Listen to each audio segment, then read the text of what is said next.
তিনিচুকীয়া জিলাৰ ফিলবাৰীৰ কৃষ্ণপুৰ গাঁও নিবাসী বিজয় বৰুৱাই নিজা কাৰিকৰী জ্ঞানেৰে নিৰ্মাণ কৰি উলিয়াইছে এটি ধান মৰণা মৰা যন্ত্ৰ। বিজয় বৰুৱা এগৰাকী অসম আৰক্ষীৰ অধীনত গৃহৰক্ষী জোৱান হিচাপে কৰ্মৰত। ঘণ্টাত প্ৰায় 2 বিঘা মাটিত উৎপাদিত ধান মৰণা মাৰিব পৰা এই ক্ষুদ্ৰ যন্ত্ৰটোৱে স্থানীয় ৰাইজৰ সমাদৰ লাভ কৰিবলৈ সক্ষম হৈছে। ক্ষুদ্ৰ আকৃতিৰ এই মৰণা মৰা যন্ত্ৰটোক তেওঁ মৰমৰ 4 বছৰীয়া কন্যা আই চেংফাৰ নামেৰে নামাংকিত কৰিছে। কম সময় আৰু কম খৰচে এই যন্ত্ৰটো নিৰ্মাণত তেওঁৰ প্ৰায় 2 মাহ সময়ৰ প্ৰয়োজন হৈছিল। সৰু ডিজেল ইঞ্জিনেৰে চালিত এই যন্ত্ৰটোৰ আকাৰ এখন ঠেলা গাড়ীৰ সমান আৰু ইয়াক এখন মটৰ চাইকেলেৰে সহজতে এঠাইৰ পৰা আন ঠাইলৈ পৰিবহণ কৰিব পাৰি।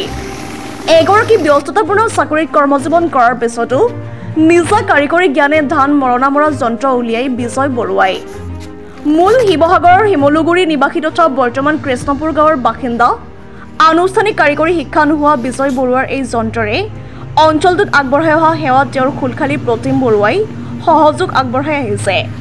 তিনিচুকীয়াৰ পৰা ইছা 24/7 নিজৰ নামটো শ্ৰী বিজয় বৰুৱা। মোৰ অৰিজিনেল ঘৰ শিৱসাগৰ, মই এতিয়া ফিলবাৰীত থাকোঁ কৃষ্ণপুৰত, ইয়াতে বনোৱা আছিলে। কিমান দিন হ'ল এইটো আৰম্ভ কৰা? এইটো বনোৱা আজি 3 বছৰ হ'ল। 3 বছৰ হ'ল।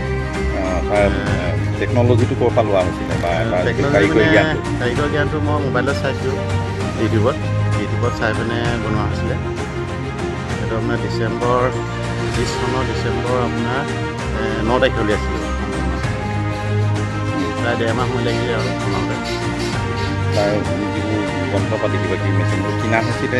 সেইখিনি যিটো ইঞ্জিন আছিলে সেইটো কিনা হৈছিলে, যিবিলাক পুলি হওক বেল্ট হওক এইবিলাক কিনা হয়। বাকীখিনি আৰু যিবিলাক মানে হাৰ্ডৱেৰ পোৱা হয়, লেঞ্চিট হওক সেইখিনি নিজে আনি লৈ মানে বনোৱা হৈছিলে। কিমান পৰিছিলে খৰচ?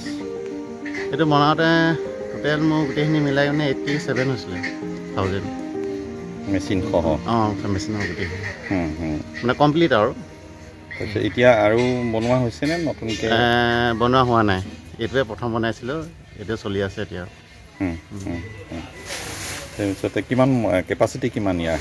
এই ঘণ্টাত 1 বিঘা ওপৰত যায় মানে ধানটো, এনেকুৱা হয়। ডাঙৰ মেচিনটো কি জেগা বহুত লাগে প্ৰথম কথা।